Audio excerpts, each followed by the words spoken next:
నిజామాబాద్ జిల్లాలో బీఆర్ఎస్ నాయకులు స్థానిక అర్బన్ ఎమ్మెల్యే భూ కబ్జాదారులుగా తయారయ్యారని టీ కాంగ్రెస్ రాష్ట్ర నాయకులు మహేష్ గౌడ్ ఆరోపించారు.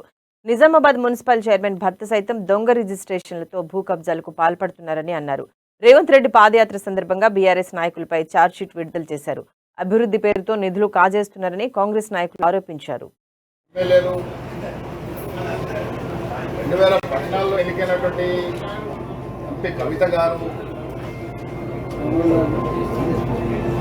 జిల్లాలోని ప్రభుత్వ ఆస్తులే కాకుండా దాంట్లో ఈ ఎమ్మెల్యే ఉన్నాడు, ఆ ఎమ్మెల్యే లేడని కాదు, గుంపుగా దోపిడీకి ఎమ్మెల్యేలు పాల్పడతా ఉన్నారు. యావత్ రాష్ట్రంలో ఉన్నటువంటి టీఆర్ఎస్ ఎమ్మెల్యేల్లో దాదాపు 70% పైగా భూబకాసులు ఉన్నారు.